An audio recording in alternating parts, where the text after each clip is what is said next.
In this video, we're going to actually start building our BIM app.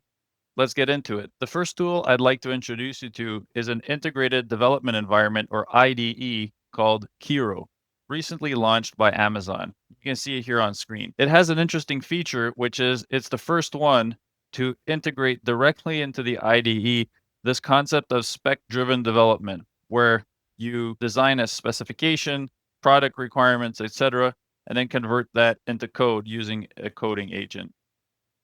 But before we get to that, let's do a little bit of basic setup.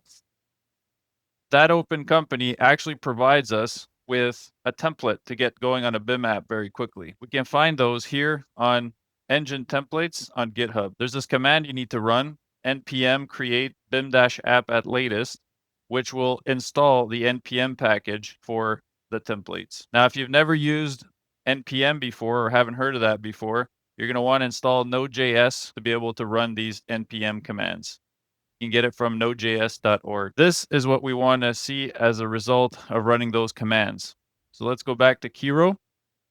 And here, if I go to the top of my history, I can see that I ran npm create BIM-app at latest. Once it installed, which I said, yes, please go ahead and install, I ran the npm I command, or npm install, which installs all of the required packages for this project based on the package.json file that was created when we ran this command initially. And then we run npm run dev, which runs the development server locally on my machine. And we end up seeing something like this. If I hit refresh, we get this blank 3D viewer and a few UI components out of the box. I'm going to click plus here and add an IFC model. And you see that that IFC model gets converted into a fragments model. We can select things and we can even hide components, etc. So it's essentially a fully functional BIM viewer out of the box. Now, what we're going to do is add features to this, and we're going to use AI coding to get the job done. So let's go back to Kiro, and we can basically forget about the terminal for now. I'm just going to make it smaller, but we're going to keep the server running, and we're going to make this right-hand side a little bit bigger. So one thing to note is most of the files here were automatically generated by that npm command to create the BIM app template, but I added a folder called Gemini and added in our original specification that we created using Google Gemini and also the mockup. Now we're going to take these, we're going to feed them into Kiro, and we're going to ask Kiro to start building a plan to implement these features. Now there might be some divergence between our app spec and what the template created. So we're going to make sure to guide Kiro to do the right thing and merge that information together. Now, before you get going with actually developing a spec or implementing any code, there's one crucial step you want to do with Kiro, which is generate this agent steering document. This is similar to what Claude Code will do, for example, with the init command. It will analyze the repository we're currently in other words, the project we're currently in, and extract some key insights and document it for itself.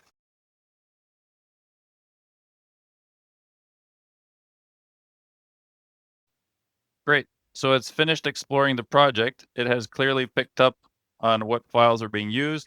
It's created these three files: product, structure, and tech.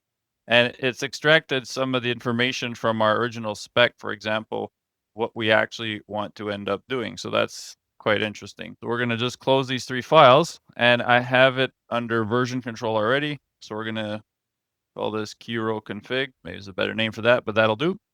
And now I just close that session, and we're going to start writing in our initial prompt to start building a spec within Kiro here.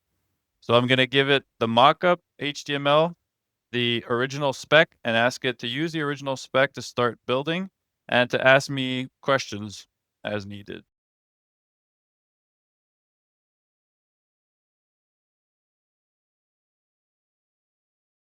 Okay, so it's done its first pass at creating the requirements, but it seems like these requirements don't quite include what the app currently looks like. So we're going to give it some feedback here. What I'm going to do is shot this right here, and we're going to feed it that screenshot, give it some guidance there. So let me do that real quick. I'm just going to copy the screenshot and paste it in.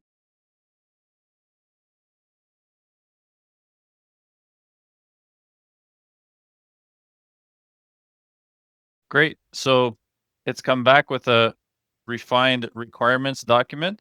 I've read through some of the high level ones here, and I think it looks good to go for now. We're going to proceed to moving on to the design phase. Now, the design phase is going to create a second document that is going to be more specific, more detailed into how this is actually going to be implemented.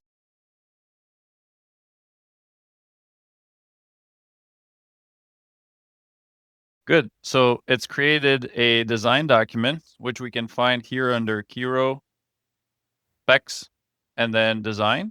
But we can also find those documents if we go to the Kiro icon here on the left, and we'll see the specs here.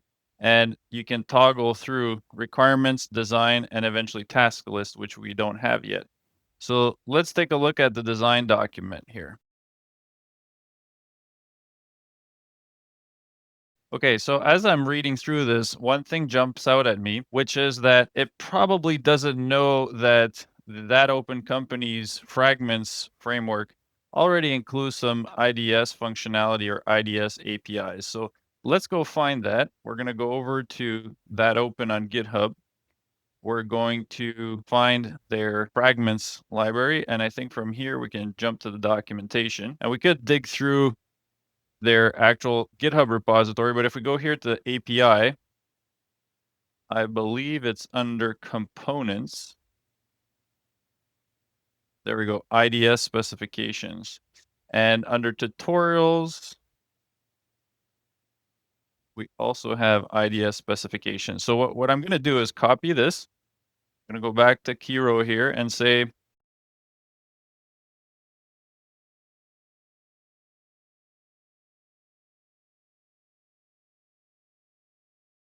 great. So it looks like it did its research. And if we look through here, it's going to try and use the built-in IDS components already available in that open components. So hopefully this is going to improve our chances of getting something functional quite quickly. And we're just going to scan through here a little bit more.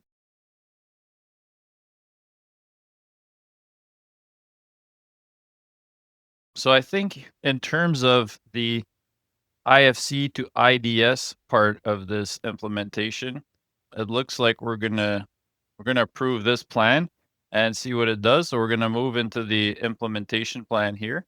So now it's gonna start building out the actual detailed task list, which is the next item.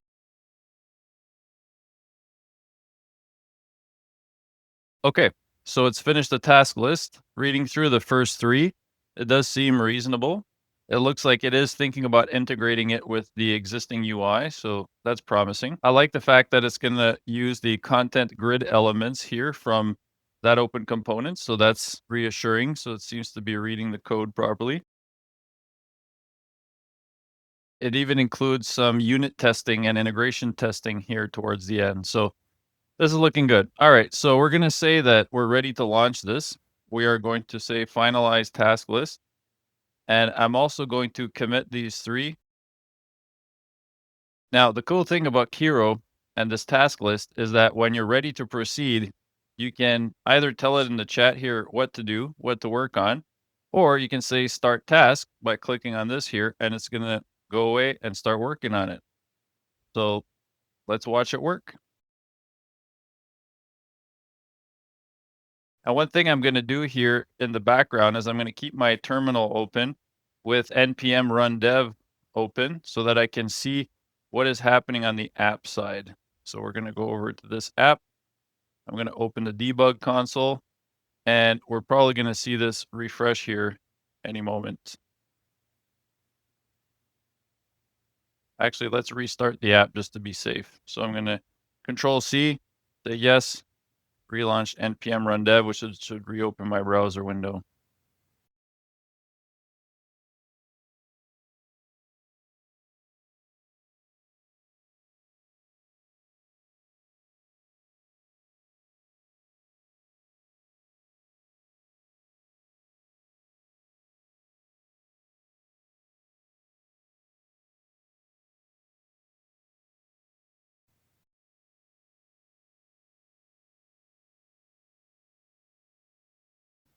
Okay, so here we see that Kiro is trying to run the build command, npm run build, but we already have the server running, so we know it is building. If I hit refresh here, we're not seeing any big errors, and we notice that it says IDS validation functionality initiated successfully. So this is working, but we're still gonna just let it run, and then it can kind of check its work, see if there's any compile errors in the TypeScript. Turns out there are some compile errors, so it's a good thing to let it run.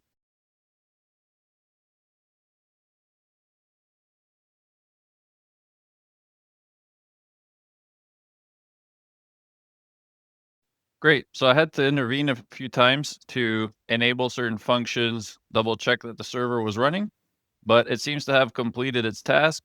And if we launch the actual app right now, we don't see any major errors. It says that the IDS integration has initialized successfully.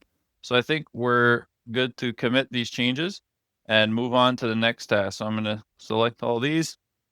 Task 1 completed, commit, and we're going to go down and launch task number 2.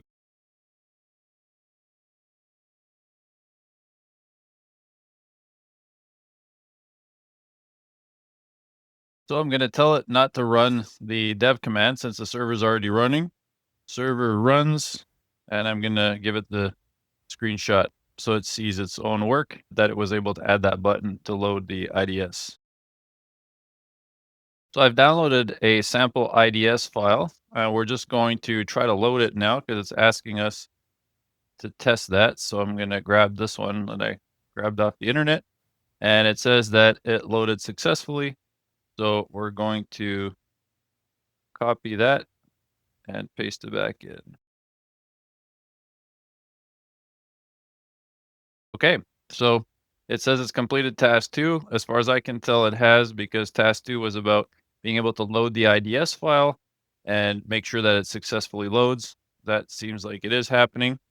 So we're going to now run task number 3, but first I'm going to commit my changes. Task 2 complete. Let's run 3.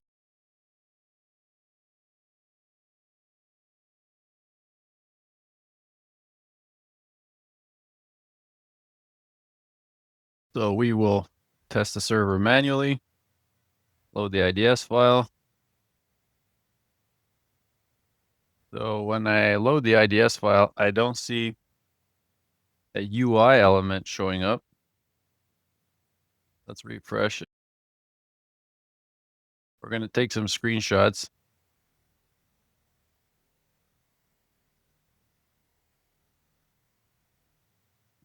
So we fed it that feedback. Let's see if it can figure out what to do next. So it's saying that the run validation button shows up, but I don't see it. Let's ask it where it is. Let's just restart our server to make sure we're on the latest version, but I don't think that's the problem. I think the AI is hallucinating.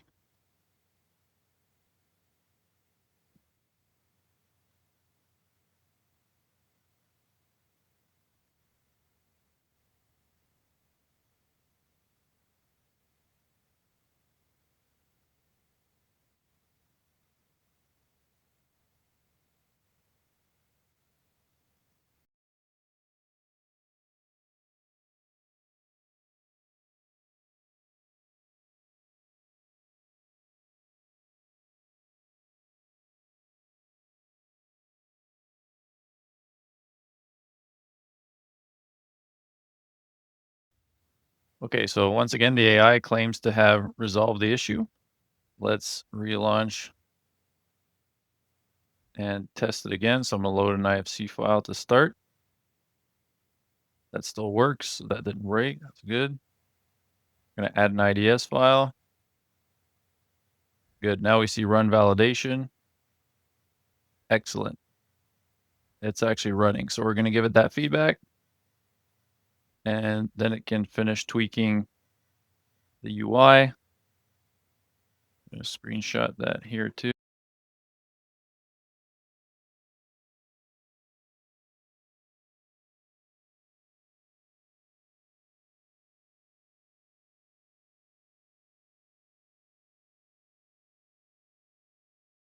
Okay, let's check the AI's work, see if it solved the little minor issue we were having with the button.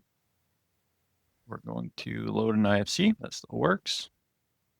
We're going to load an IDS file, that still works. Run validation, that still works, and the spinning is done. So that fixed it. Now I'm gonna just get it to tweak something. I'm gonna say that the fonts it added are too dark.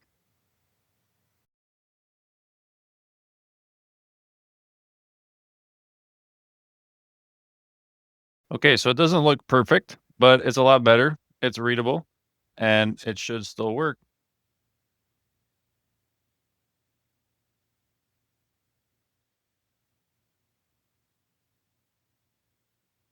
Good. So we're gonna commit these changes, and we're gonna move on to task number 4.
All right, so we're going to end it there for this video. You may have noticed that we haven't completed the app yet. And in fact, I had continued recording quite a bit after where this video stopped. But for some reason, the recording just errored out and I lost it. I continued working on the features up until a point where I realized that Kiro was getting something wrong and it was kind of getting stuck in this endless cycle. So I realized that it was my mistake and I wasn't giving it enough context. So I'll show you in the next video how to make sure that we're giving the AI coding agent all the context it needs. And that way we can guide it better to developing the software we want. So see you in the next one.